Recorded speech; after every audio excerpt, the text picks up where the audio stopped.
બાકીના રેડાજણ વિસ્તારમાંથી સૌરવ નરેશભાઈ ચૌહાણ નામના ઈસમને ઝડપી પાડ્યો હતો. તેની પાસેથી 374 ગ્રામ હાઇબ્રિડ ગાંજો મળી આવ્યો હતો. પોલીસે કુલ 13 લાખથી વધુનો મુદ્દામાલ કબજે કર્યો છે. તપાસમાં ખુલ્યું છે કે આરોપી આ ગાંજાનો જથ્થો એક વોન્ટેડ આરોપીને આપવા જતો હતો.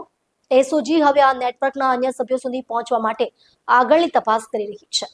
સુરત સિટીની અંદર નો ડ્રગ્સ ઇન સુરત સિટી અભિયાનના અંતર્ગત માનનીય પોલીસ કમિશનર દ્વારા એક ડ્રાઈવ ચલાવવામાં આવે છે, જેના અનુસંધાને એસઓજી દ્વારા એક રેડ કરવામાં આવી હતી. એમાં અમારી જોડે એવી એક ચોક્કસ માહિતી હતી કે અડાજણના હની પાર્કની બાજુમાં આવેલ સાંઈરામ રો હાઉસની અંદર રહેતા આગમ ઉત્તમ પટેલ કરીને એક છોકરો છે, જેણે સૌરવ કરીને એક છોકરો છે, સૌરવ ચૌહાણ, એની પાસે હાઇબ્રિડ ગાંજો મંગાવેલો હતો. એ માહિતીના આધારે ગઈકાલે અમે એને એસઓજીની ટીમ દ્વારા પકડી લેવામાં આવ્યો હતો.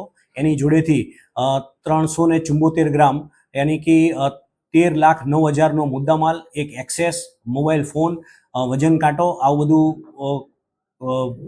બરામદ કરવામાં આવ્યું હતું. એના સિવાય એની જોડે વધુ પૂછપરછ કરતા એવી પણ માહિતી મળી હતી કે રિષભ કરીને વેસુમાં એ નંદનવન 2ની અંદર એક છોકરો રહે છે. એ જ આ લોકોને બધાને છોકરાઓને રાખી અને જે લોકોને આવા ગાંજાની કે કંઈ પણ જરૂરિયાત હોય ત્યાં આ સપ્લાય કરતો હતો.